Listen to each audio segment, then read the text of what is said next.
They're first and foremost pastors who are concerned with the spiritual state of their flock. The advice they give of the Christian life are rooted in the asceticism and the liturgical and sacramental lives. And if we're not engaged in that in a very real way, we're going to miss a lot of what the fathers are saying and what they're doing. But that also means that as Orthodox Christians, we have a unique entry point into the fathers if we are doing the things that our church and our priests are prescribing to us.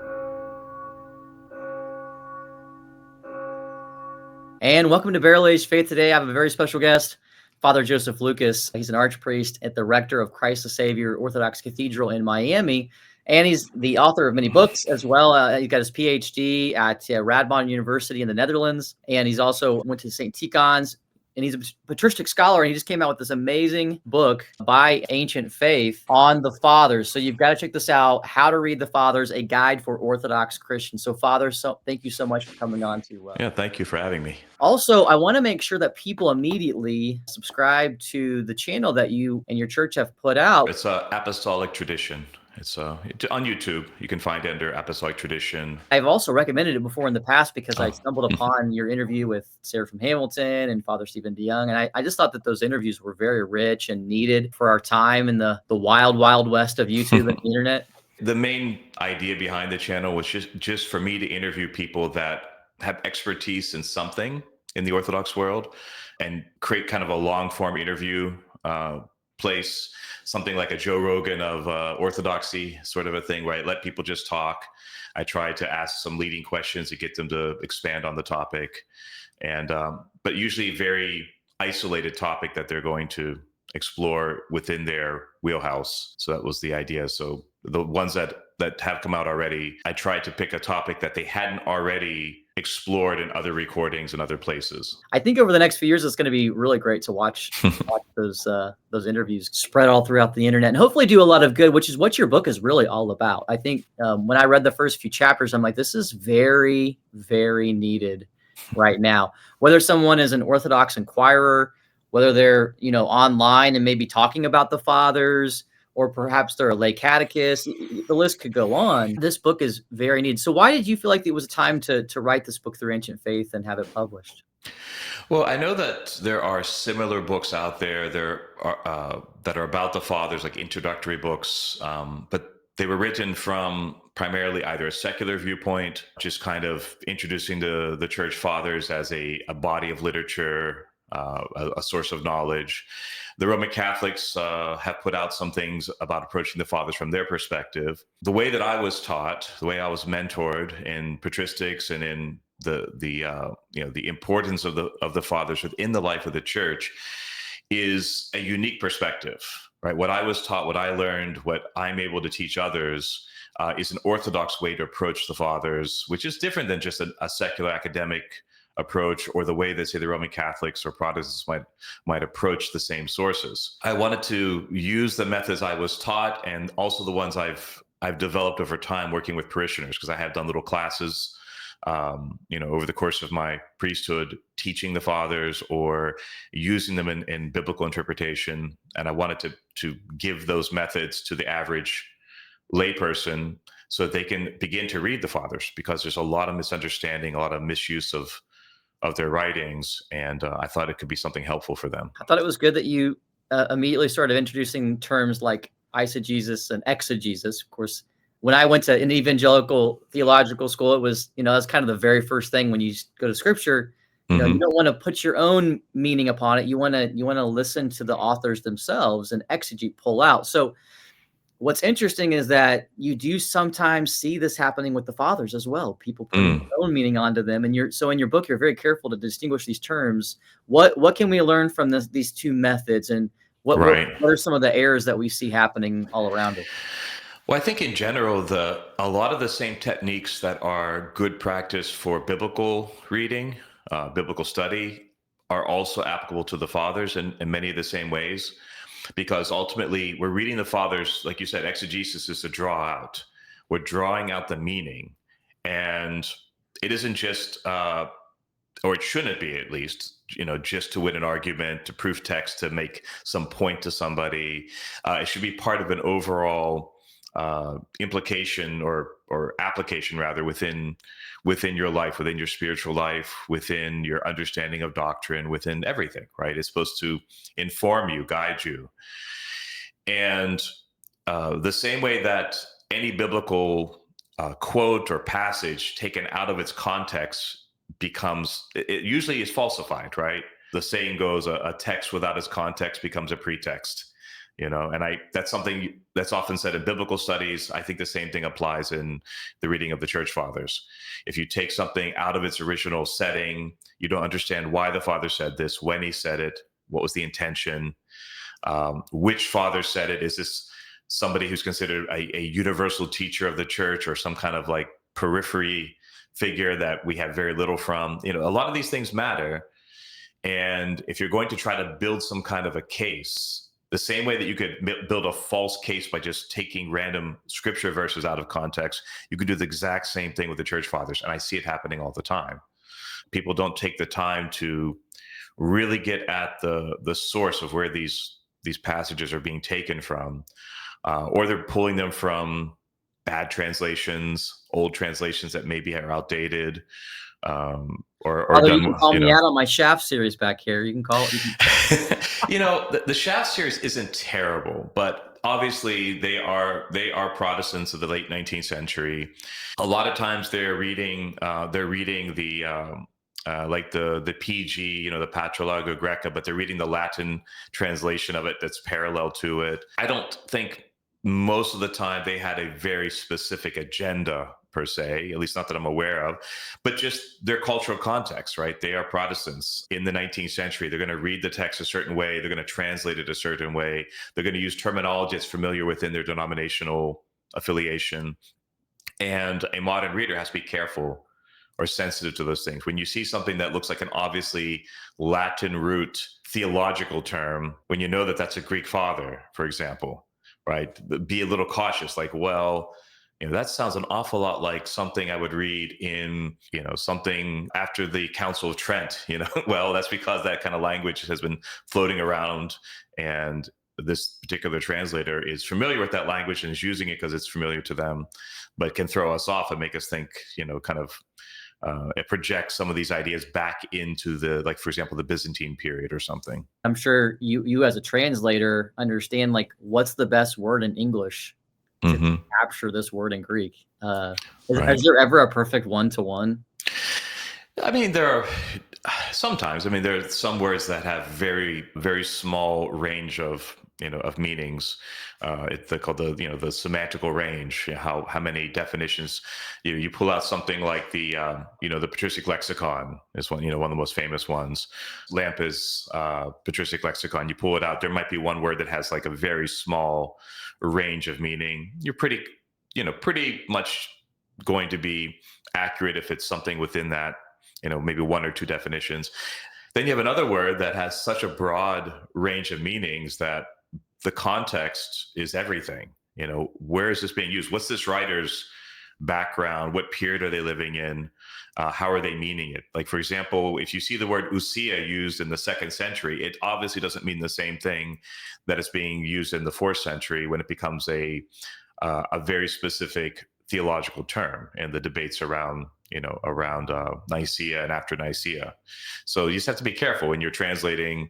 A lot of the translation is already done. There's still a lot of things that need to be translated, but there's a good percentage of patristic works that are available, the more important ones especially. I always like to read them with a parallel text. And anytime I run into something I'm a little iffy about, I'm like, what is that? I can look at the Greek original or Latin original and say, okay, here's that word. And if it is something that's a word that's less known, I pull out my lexicon and delve into it and say, okay, this one has a broad range. And that's not something that the average reader can do. So in writing the book, I had to think of ways that a layperson can get to the heart of these things without having the expertise. Because it would be great if everyone could go out and take a year or two of Greek and a year or two of Latin and take like maybe 2 semesters of like patristic methodology. But the odds that the average person can do that are pretty slim. And I think all of us can benefit from reading the fathers.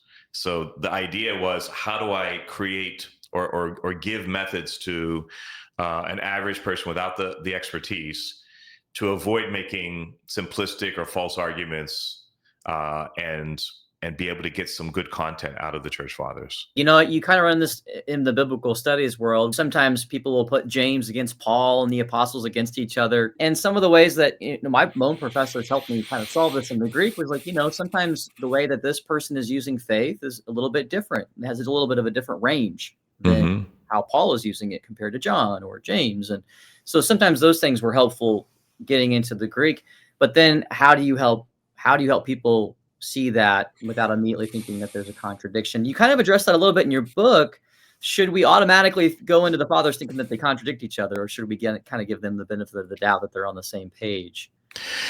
The Wise Phone 2, which I currently use as my phone. It's an amazing phone that helps you not doom scroll or be addicted to social media and other vices, because it doesn't have a web browser, but it does function like a phone. You can call, you can text, you can take pictures, you can do videos. It even has apps like Uber and Lyft. You can order food, maps to get around town, all the things that you kind of need in this modern life. While at the same time being able to have a boundary between you and work, or you and distractions. So you can be more present with your family, with your kids, with your spouse, whomever. This has been a very freeing experience for me to have the Wise Phone 2. Again, you can get $40 off through my discount code KING today. I mean, it is possible that there are minor disagreements, but a lot of times it is just terminology. I think one of the most famous ones is between St. Cyril of Alexandria and St. John of Antioch. I mean, that's a very famous dialogue or correspondence in the church, because they're approaching these Christological terms with different definitions. And at first they were definitely at loggerheads. I mean, there's disagreement there, but in the end they come to realize that their definitions were different. And this happens a lot in the church, right? If you read an earlier church father, like someone just brought to me the other day a quote he read randomly from St. Justin Martyr. And he says, is this implying that Justin the Martyr believed that the Son is created because it mentions something about the will in regard to the Son's existence, right? About did the Father will him into existence? And I said, you have to understand, first of all, again, the lexical range of the terms for will or desire, and then how is St. Justin in context using it? Is it a hard and fast theological thing, or is it just part of an apologetical argument he's making? And before you get to someone like St. Athanasius, do we have a very clear definition of what will is in relationship to God acting, right? It's not. It's something that it's being defined, like the terminology is coming into a more crystallized version over time. And so you get to the point where by the time you get to St. Athanasius in the period of the Nicene Fathers, they're saying, the will is something of the nature of God, right? The will is of nature. And therefore, obviously, when you define it that way, the Son is not a product of the will of the Father, right? So that's a good, these examples of how there is some movement of terminology in terms of definition. I would say that the fathers don't disagree in any real content, though, because they might say, describe these things in different ways or use imprecise definitions before these things have been kind of hammered down for necessity's sake, but they intend the same thing. And that's why we can't pit the fathers against each other, especially take a 2nd century father and pit them against a 5th century father and say, well, look, he's contradicting this later father, or vice versa. This later father is contradicting the earlier father. Now, that being said, there are periphery views that all the fathers have, what sometimes are referred to as a theologumenon. There are these personal opinions that they put out there that are never taken up by the church at large, because we don't believe that anyone in the life of the church is infallible. The church as a whole is infallible as the body of Christ, right? And so it's possible that there could be a periphery view that a father puts out there that's interesting, but never gets taken up into the broader, the broader usage of the church or defined as doctrinal or dogmatic in any way. And so we have to be careful about those things as well, because sometimes someone will go through the fathers and find an isolated viewpoint about some maybe minor issue, and isolate it out and turn that into a major issue, and yet not have any support from any other patristic writing. They can't find this anywhere else.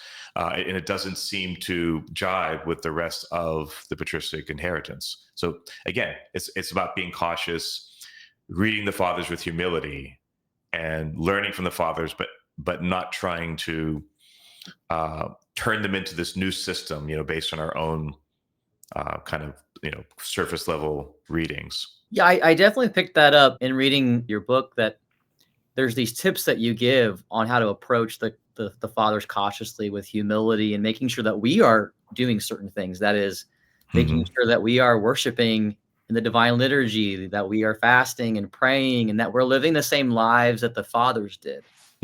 Would you like to kind of elaborate on that sort of tip? And also what we can also miss about what they're saying if we're not living in the same sort of liturgical cosmos they're in, I mean, St. Athanasius said this on the Incarnation about, we can't understand the words of the saints unless we're living the lives of the saints. I think that's a general rule. It's one of the reasons that I think, for example, when a secular scholar or a Protestant or someone who, first of all, has never practiced the ascetical life, they've never engaged. I mean, the ascetical life is so important to the Church Fathers. We like to focus in on the doctrine, right? We'll go right to the doctrinal text. We'll go right to and we'll skip all the times they mention the importance of fasting and prayer and the liturgical worship life, which so many people are disconnected from, right? The reception of the sacraments. I mean, these are things that make up a large percentage of the fathers' writings, the importance of these things, because they're mostly pastors, right? They're not first and foremost theologians in the modern sense of someone who says they're studying, how theology works or something like that. They're first and foremost pastors who are concerned with the spiritual state of their flock. And the advice they give, the descriptions they give of the Christian life are rooted in the asceticism and the liturgical and sacramental lives. And if we're not engaged in that in a very real way, we're going to miss a lot of what the fathers are saying and what they're doing. But that also means that as Orthodox Christians, we have a unique entry point into the fathers if we are doing the things that our church and our priests are prescribing to us. If we are actually praying and fasting, being charitable, going to the worship, receiving the sacraments, things like that, we will pick up on things in the fathers' writings that somebody else who does not know these things is going to miss. So we have an advantage in that way to kind of enter into that world. That is it's a continuity that we have with them, right? We're still living in the same basically Christian worldview as modern Orthodox Christians that they were back in their own time. So definitely, I think if we can do that, if we can take seriously our spiritual and liturgical lives, then we'll be able to understand the fathers better. And that work will make us more receptive to the wisdom that they're able to teach us. Yes, that is so good. It's a good corrective to something that I heard long ago in my studies. I think it was a professor who said, an atheist and a devout Christian, if they're both exegeting the text the same way, they should come out with the exact same conclusion, no matter what, and come to the same doctrine. And even back then, I thought, I understood what they were saying. There's a science behind the Greek and all these things, but I also thought that there was something kind of missing about that. Well, it almost makes it seem like a sacred text is like computer code. If you plug it into the system, the same results come out of it every time. And that's not the case because, first of all, it's not computer code. And the computer you plug it into makes all the difference on the output, you could say, so the individual person who's reading it, whatever biases they're bringing, whatever skills they're bringing, is always going to be applicable to a text. But more importantly, if it is truly an inspired text, right? If we believe that the Bible is inspired, if we believe that the Church Father writing down a particular treatise was inspired, they were led by the Spirit of God, then we have to understand that that inspiration creates multiple layers of meaning. So when the fathers approach the Bible, they always say that there are multiple layers of meaning. I mean, not just the literal and the spiritual or anagogical mean, the more elevated reading. Even within those, there might be multiple layers of meaning that aren't necessarily contradictory. They are pointing to different realities. And so within the literal or spiritual reading of a text, you have these, one way I've heard described as like an onion. You have these different layers of the same onion that you peel away, but it's the same onion. And you're going to find that in the Bible. You're going to find that in the church fathers as well, because the same Spirit that moved the prophets and the apostles is what moved, St. Gregory the theologian when he gave his sermons, in Constantinople, known as the theological orations, usually, trying to defend the Nicene faith against kind of different types of Arianism. That same Spirit was guiding him that guided St. John the Apostle when he was writing his gospel, for example. That's so good. It reminds me of a quick little story. We were at a catechism class, and the deacon was just doing this amazing job of basically pointing to the dome and all of the icons, how they correspond to one another. And he was doing basically typology. This story points to this story, to this story. And I told my wife, I said, I've spent like 2 decades reading journal articles and scholarship and commentaries and all these things to like get to hear those kinds of things. And right now you and the kids are hearing this within a basic catechetical lecture. Not even a lecture, but like an experience. And I was like, this just is how it's supposed to happen. It's supposed to happen within a liturgy. It's supposed to happen in this sacred space. And that was a big point for me to take from. Like, it does matter where you worship when it comes to approaching the fathers and the scriptures. One of the things I've kind of advocated with people I've spoken with, I don't really do the academic conferences anymore. When I was younger, I used to go to those things, travel to them, and talk to different scholars. And one of the things I've advocated for is as Orthodox Christians who want to engage, more deeply into the academic analysis of texts or theology or anything, that there has to be a holistic approach. You cannot. The modern academy loves to parse things out into these separate disciplines that aren't really talking to each other. Or if they occasionally get 2 of them to talk, they say, "Oh, it's interdisciplinary."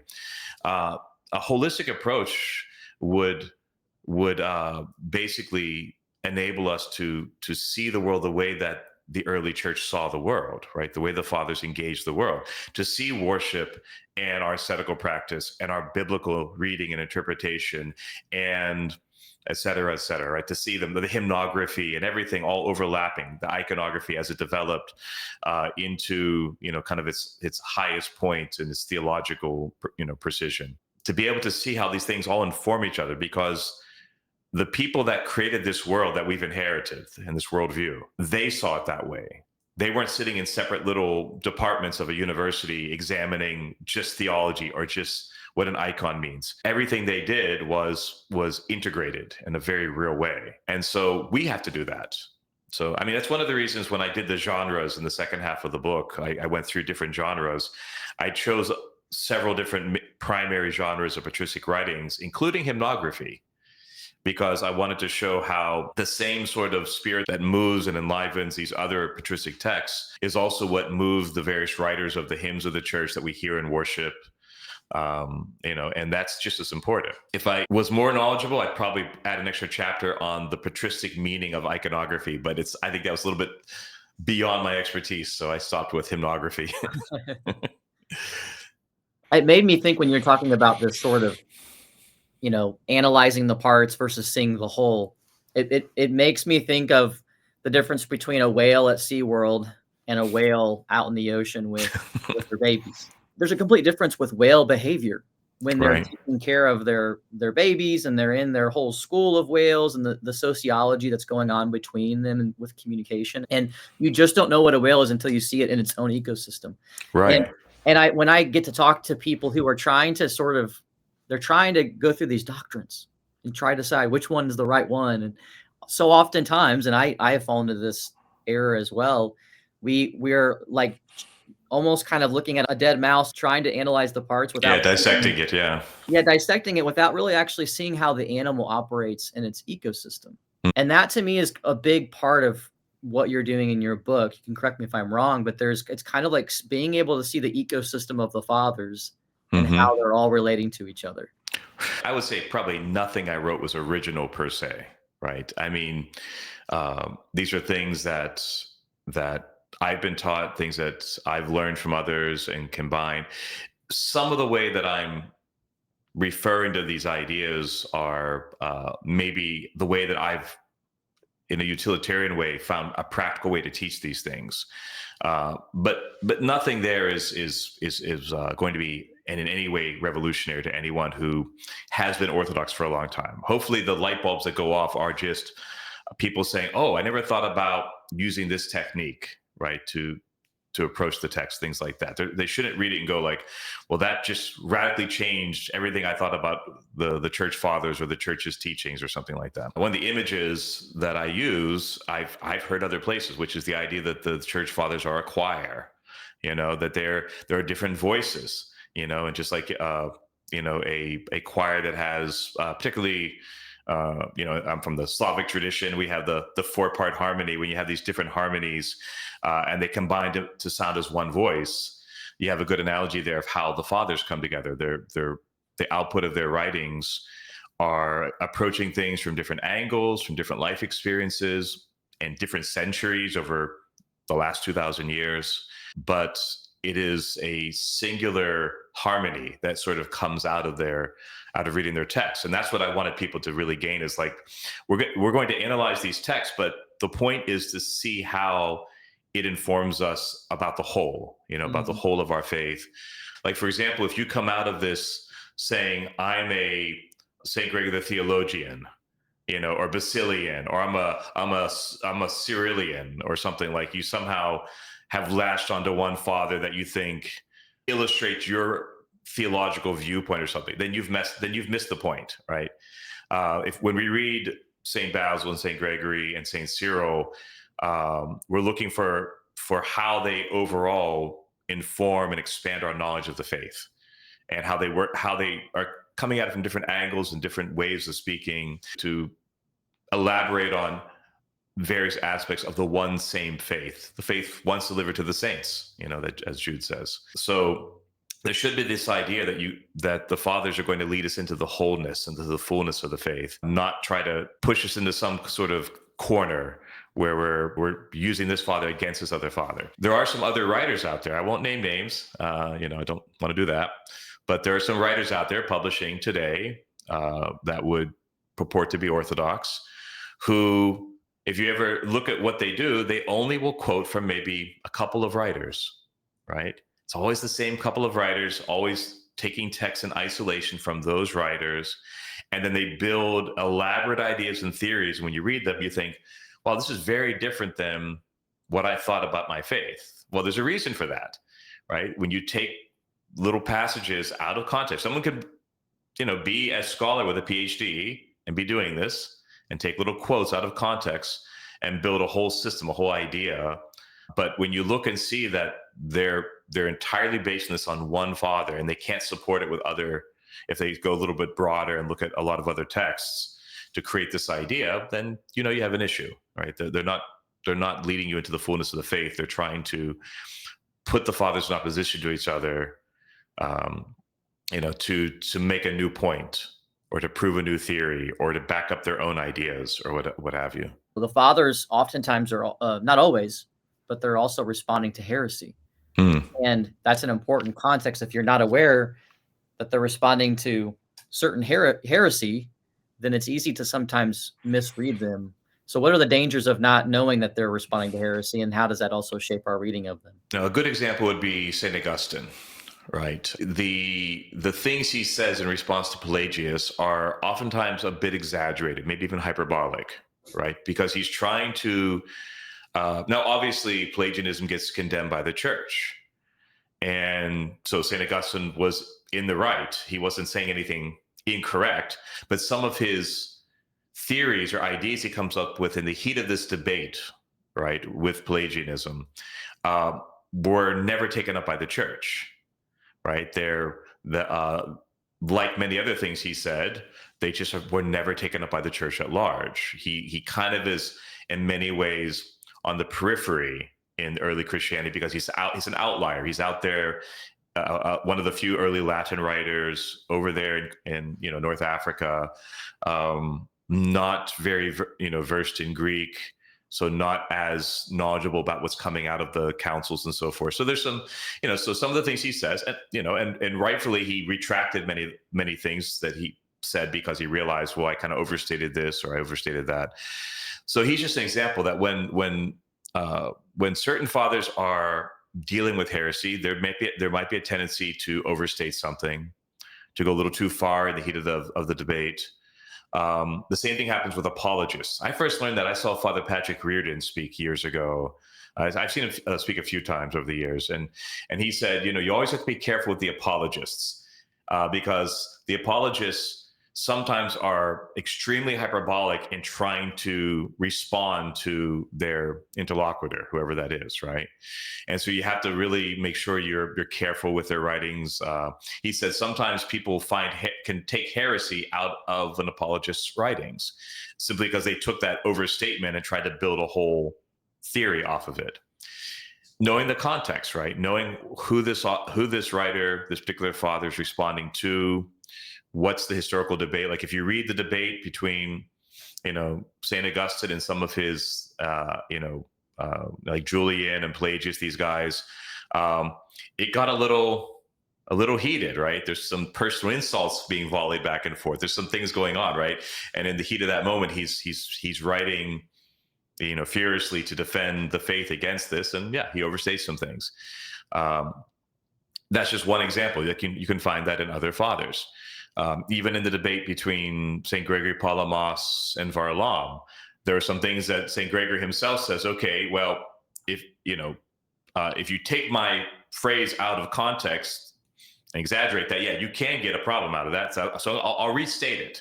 I'll redefine that and restate this a little bit so I can clarify what I'm actually saying. So here in the actual debate with Varlam and Varlam's, proponents, you actually see St. Gregory saying, okay, yeah, if you're going to take that to be what you think I mean, then that's not what I mean. Let me clarify. And that happens sometimes. That's again what happened with St. Cyril and St. John of Antioch, right?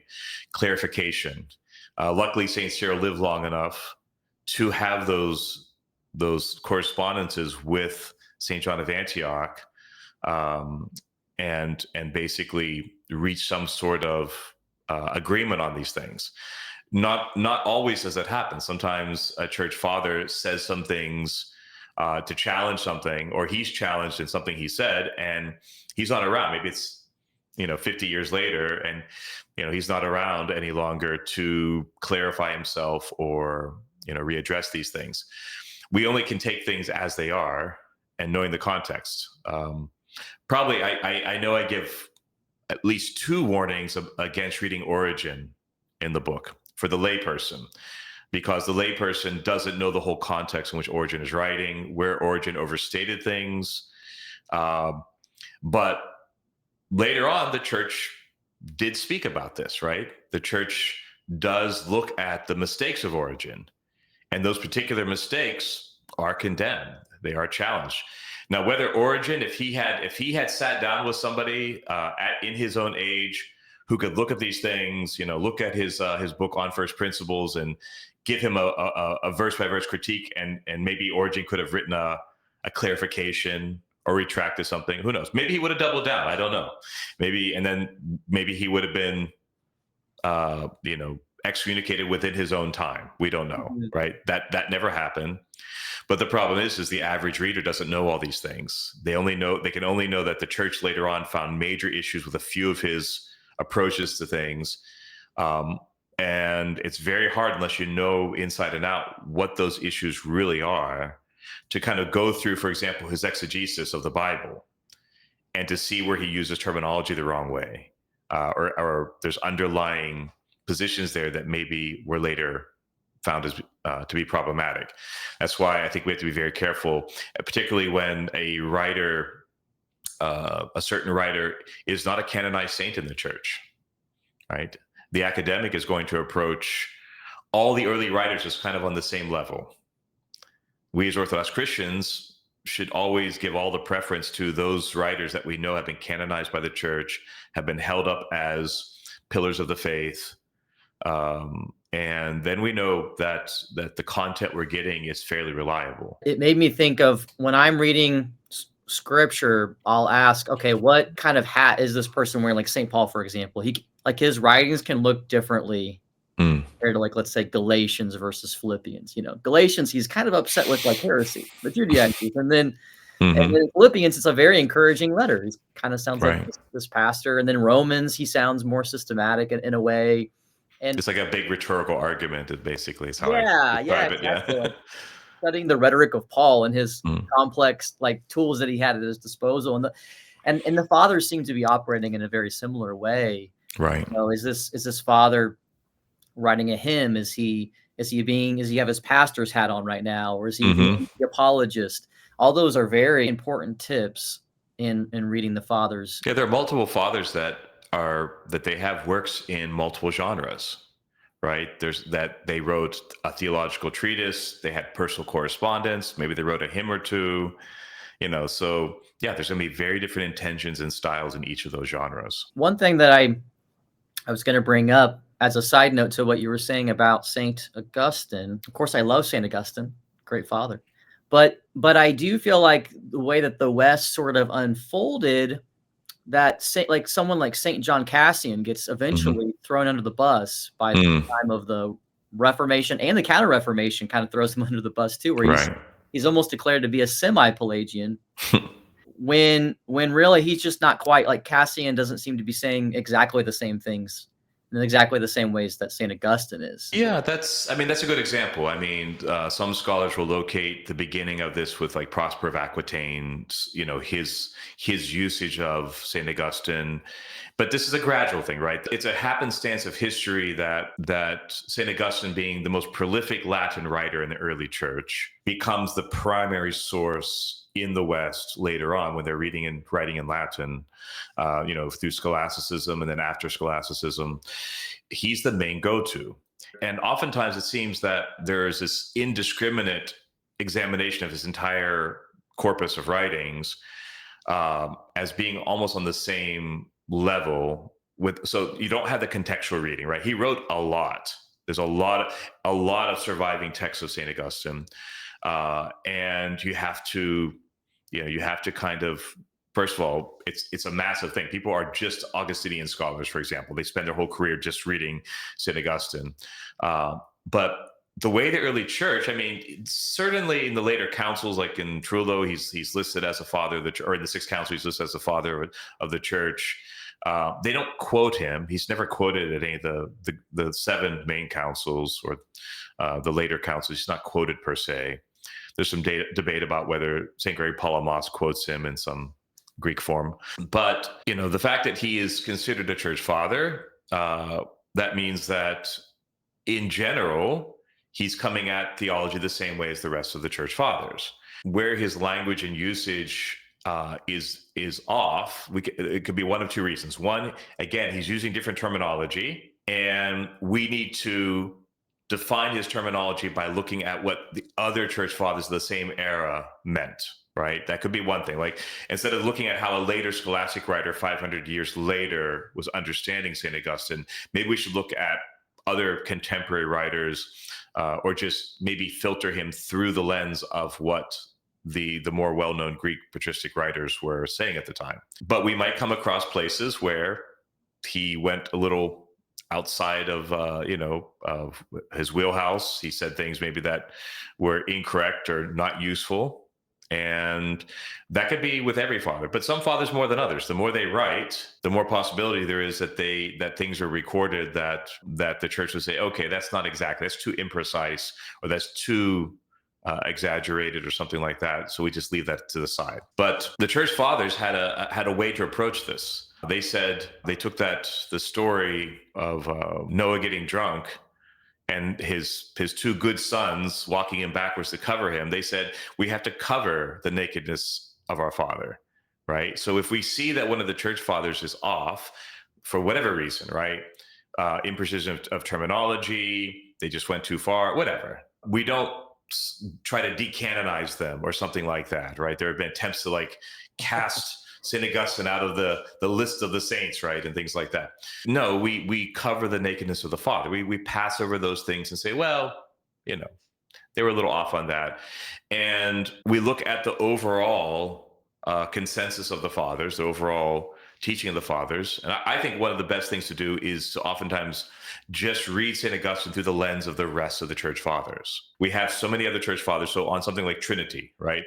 Where there are overstatements or things that are a little bit off in De Trinitate, well, we have lots of other church fathers writing on the Trinity, even in Latin. We can look at St. Ambrose, we can look at St. Vincent, St. Hilary in Latin and say, okay, this is a little bit more precise than what St. Augustine says in De Trinitate. And we can kind of overlook some of his, maybe slightly problematic statements in there and kind of leave them to the side.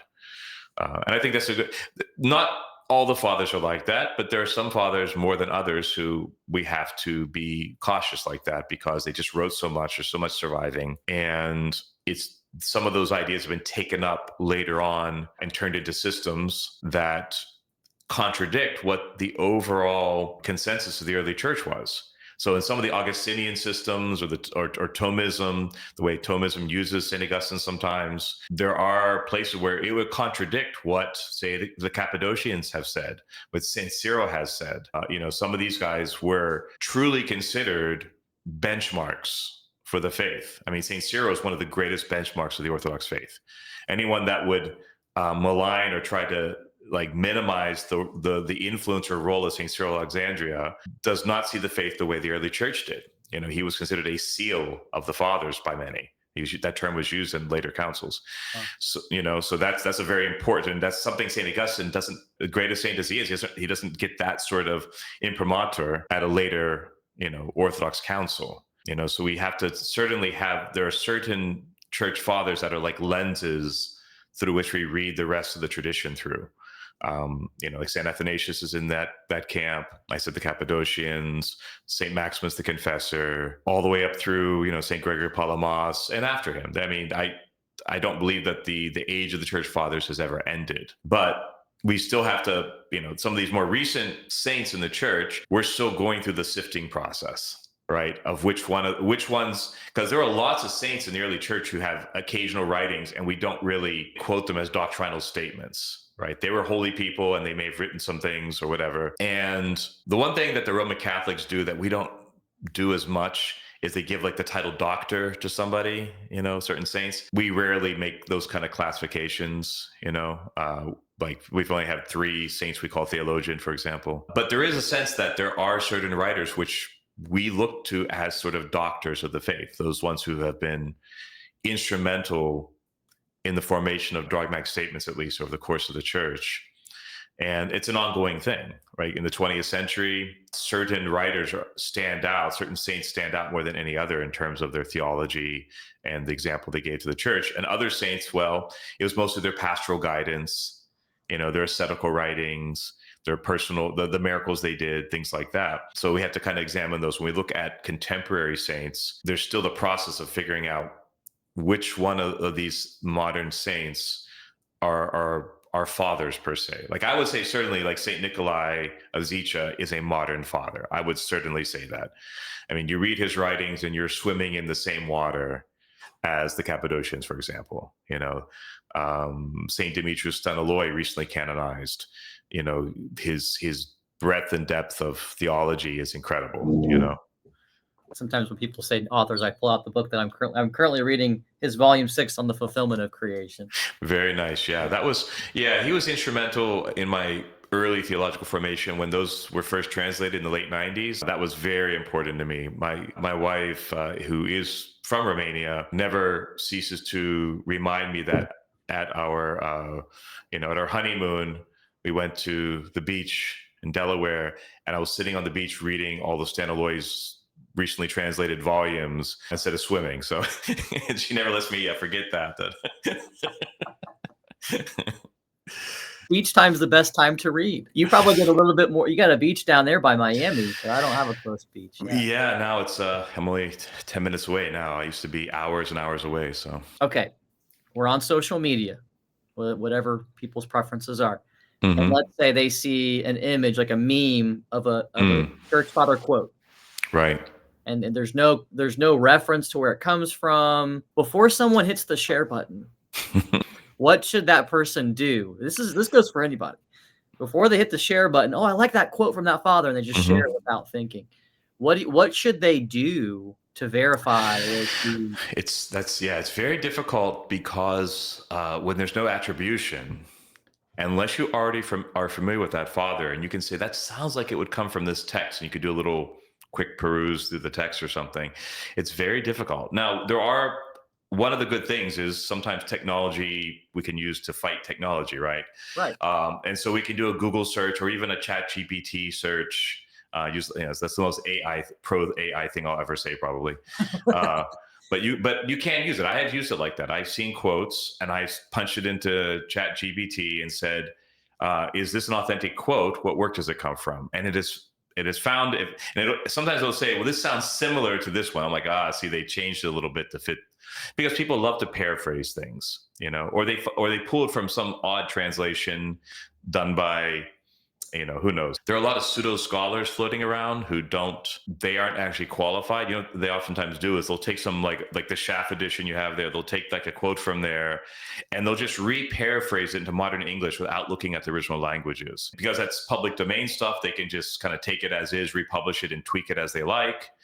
And sometimes the quotes come from those kind of sources, or from like collections of sayings from some, early Christian writer, or on a website that someone put those paraphrases up there. So it could be some paraphrase that has distorted the original context. Or there are numerous quotes that were never found to be actually attributed to a writer. Like I think one of the most famous is the quote that supposedly St. John Chrysostom wrote, which they've never found attribution, which is, "The road to hell is paved with the skulls of priests and bishops." I've heard that so many times. Nobody knows where it came from. I think the earliest quote was sometime during the Reformation. Of course, a reformer is the one quoting it against the Roman Catholics. So, but there's lots of little quotes floating around like that it's impossible to find the original source. I think if anyone looks at something, a little research would be good. A Google search at least, type in the whole quote, ChatGPT, type in the quote, see if it comes up anywhere. If it seems too good to be true, particularly if it seems obviously on the nose about something going on right now in the modern world, right? A prediction of something, or just some like your favorite political, fill in the blank, view right now. It probably is too good to be true.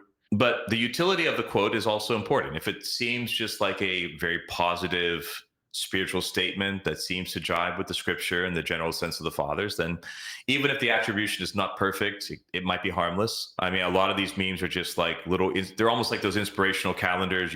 Every day you pull off a day and it's another little inspirational quote.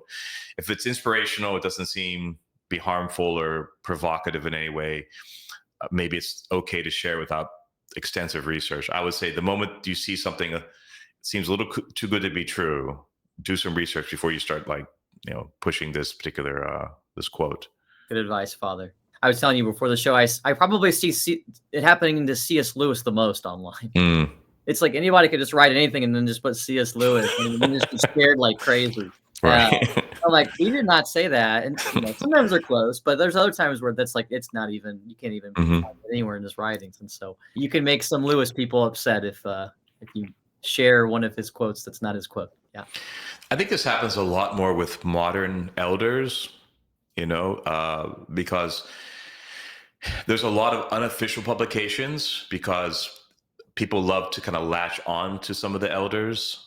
So, for example, you might have, for St. Paisius, for example, you have the official collections of his writings that the monastery has the rights to publish there in Greece, which are the ones that are sold in America, right? Those, I forget how many volumes they're up to, but they originally were published in Greek.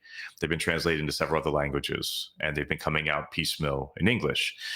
And so that's pretty well attested to. The monastery has done the job of editing these things, of attesting to kind of the veracity of the origin of these things. But then you have other little random books that get published by this or that person who says they knew someone who knew St. Paisius the Athonite. Or you find a website where someone says, I heard him say this once, and has their, you don't know. So I just recently tracked down a quote where he talked about where he supposedly prophesied that America was going to become Orthodox. This quote is all over the internet. I've seen different versions of the translation, which tells you that something's off. I tracked it down to someone actually I knew from my college years, is actually the person who heard the quote, personally said it, and it wasn't exactly that quote. And he even heard it through a translator because he didn't speak Greek when he met St. Paisius before he died.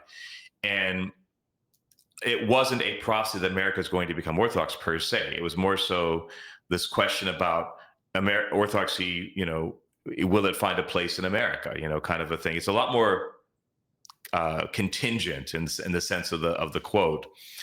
But people are saying, St. Paisius said America is going to become an Orthodox nation, and the various versions of that, if you take that as a kind of an absolute patristic statement, so to speak, like he's a saint of the church, he said this is going to come to pass, then that could create a lot of problems, right? I mean, it makes it seem as if we're not doing our job if we haven't converted America yet, or makes us assume that is the absolute fate, of this country or something like that. And yeah, so those kind of things we should be very cautious of, those little prophecies and things that float around, attributed to this elder or that elder. Look to official sources, look to their official things they wrote, because sometimes they publish their writings during their lifetime, or who has possession of their actual journal or whatever.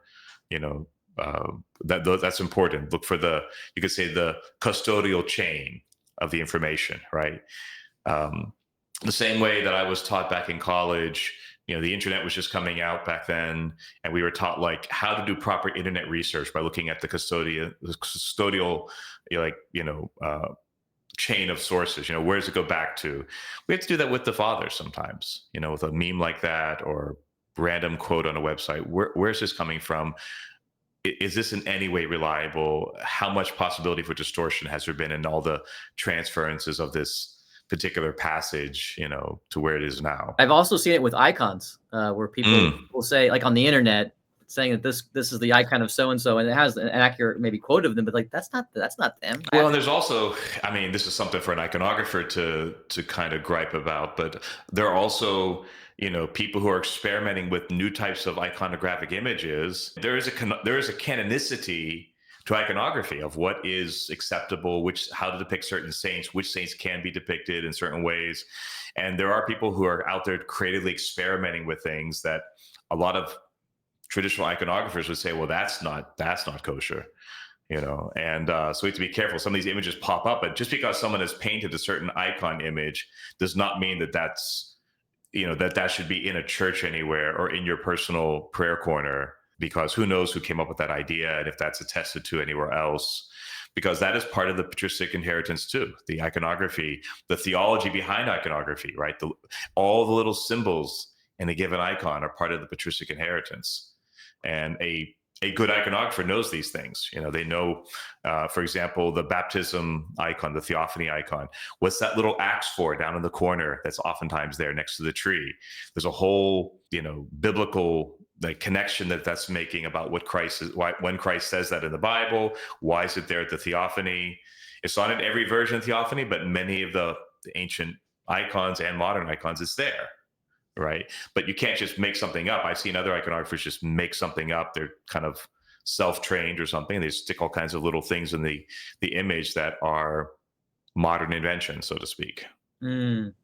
Yeah, that's a good caution. Another question that you that comes up in your book, and their caution, is how we approach the importance of the secondary literature. So you got the primary sources, the fathers themselves, and this is where you can kind of get into a little bit of a debate, with people, in the sense of people can have this kind of anti-scholarly bias. They just don't want to listen to the scholars at all, because sometimes there has been a consensus of scholars that are not Orthodox, because many of them are not Orthodox.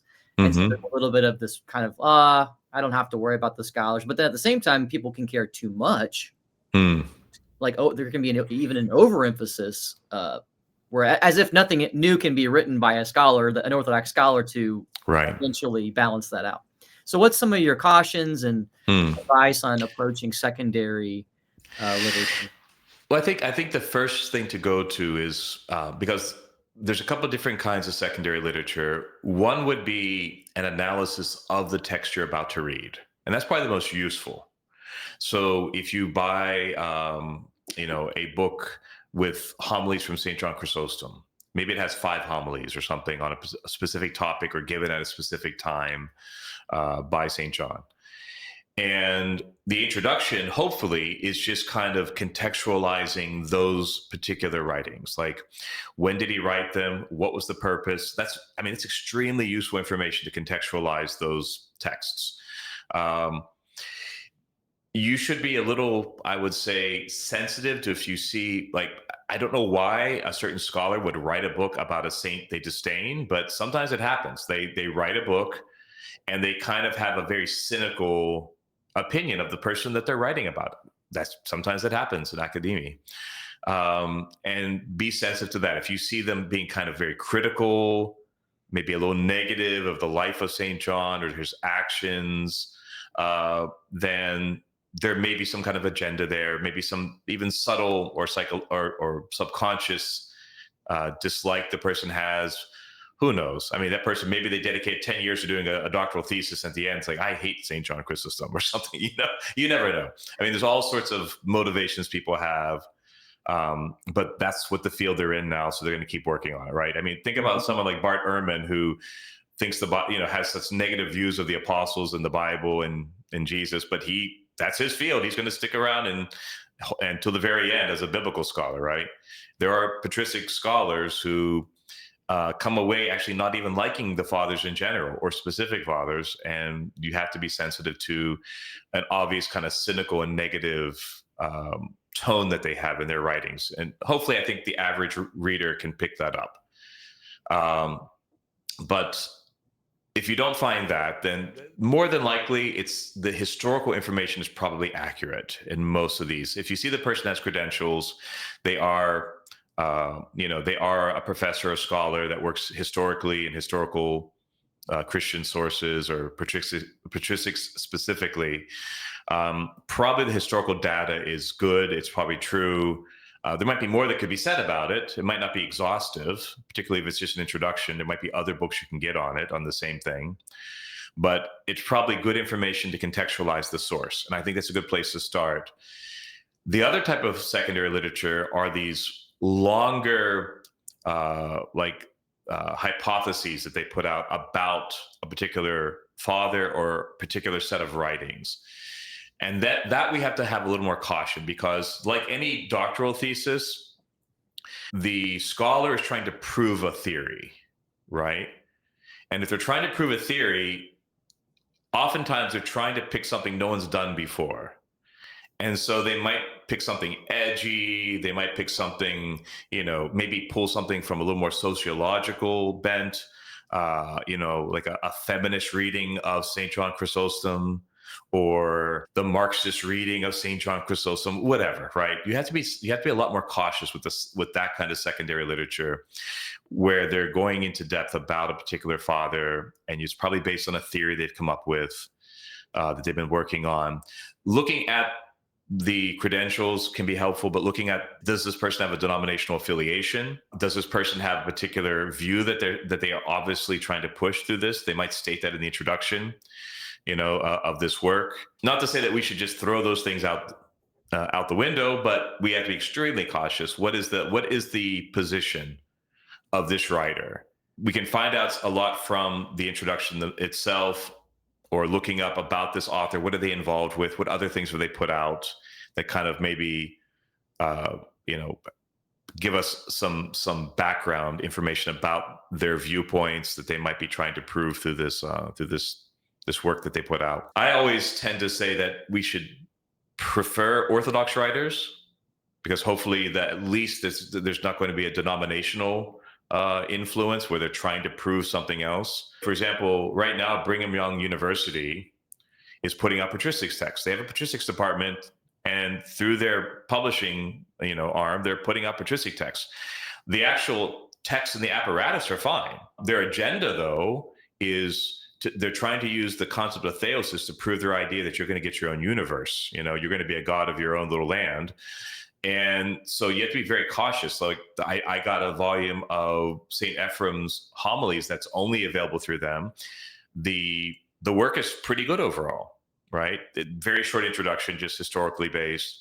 Has the original Syriac on the left. I don't read Syriacs, but I thought it'd be nice to have it in case I do get into Syriac a bit.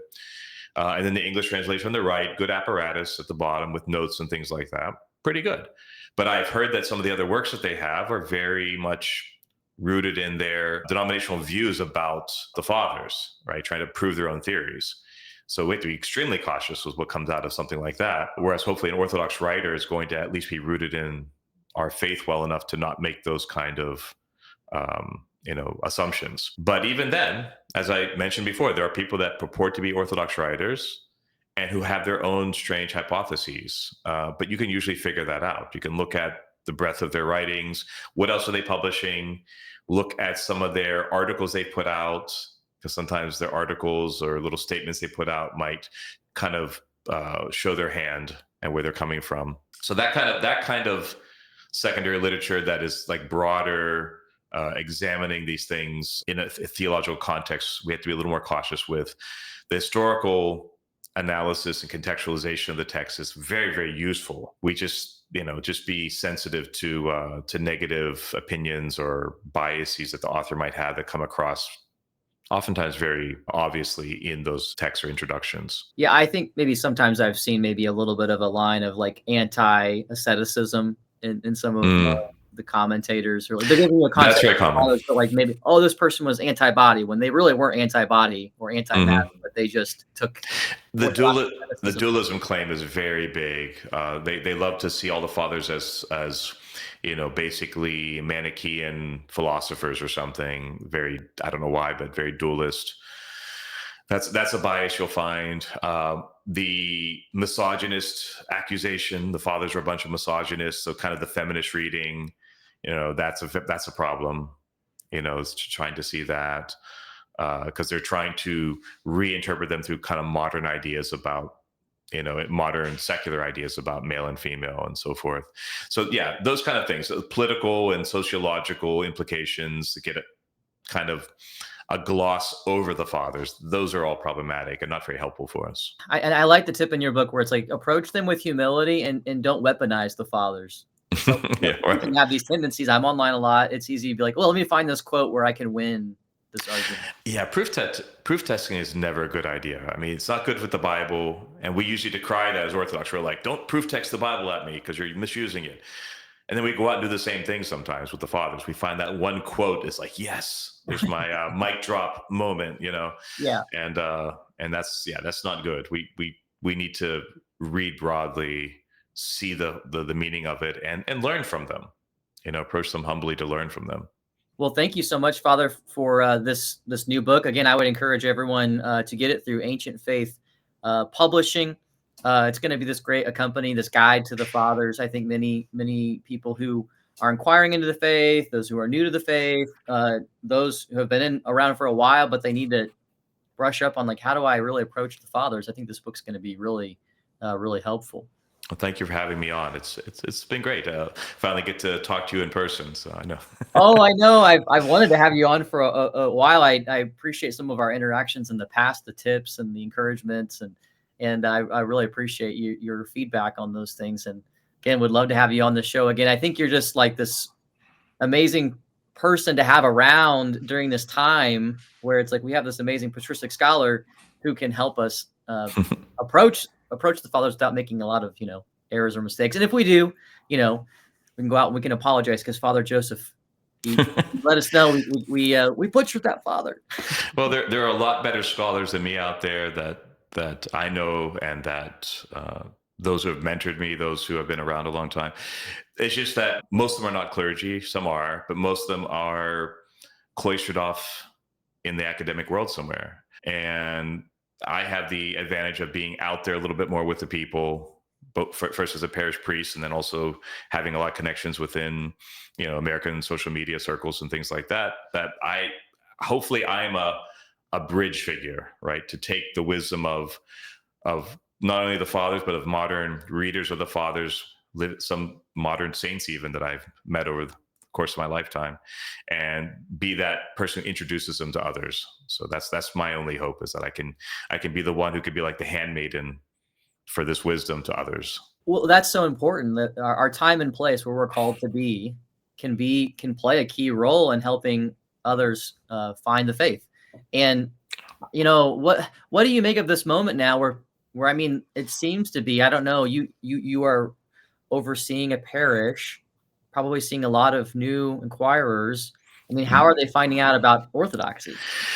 Well, I think that this is a certain moment. One of the things I've been saying for a couple of years now is that we're a tiny minority in the West, particularly in North America, 1%, if that, of the population. But we have an oversized voice right now because of the internet. That's the main thing, right? The internet has made it possible for us to get our message out to a very huge audience. So it's a double-bladed sword, because very good things can be put out there on the internet. Good approaches to theology, the wisdom and depth of our faith, and that's drawing a lot of people in, right? People are looking to faith in general. They're looking to Christianity again, and they're finding us. And almost 90% of the new people I've had, which our church has grown incredibly fast over the last couple of years, have come because of the internet. But it's also a grave responsibility because we also have the potential to mislead people through the internet, to give caricatures of our faith, to present ourselves as harsh and insulated and things like that. So both things can happen. We can present a very good face and be a voice of reason and clarity, or we can be a caricature of ourselves and push some people away or drive people to the faith for the wrong reasons. So yeah, we have to take it very seriously. If both you and I spend time on the internet, and so we have a soapbox, and as long as we take it seriously and are responsible, we can do very good things with it. It's the internet is just a tool, like a papyrus and a pen was to the fathers. It's just a way to get our message out there about Christ, about our church. And so we just have to use this tool effectively and in the right way. Yeah, thank you for that advice and cautions. And I mean, for me, I discovered the fathers online back in 2005. Yeah, Calvin. It was Calvin College, had them online for free, and I was in college. And my professors, they were shaping the fathers. They didn't talk about the fathers very much, but they would reference them at my evangelical school. And so I was like hearing about them, but I wasn't reading the primary sources. So for me, the internet was a shortcut to be able to read the fathers. And did you find the Christian Ethereal Library? Is it the CCEL? Yep. That's it. That's everyone's.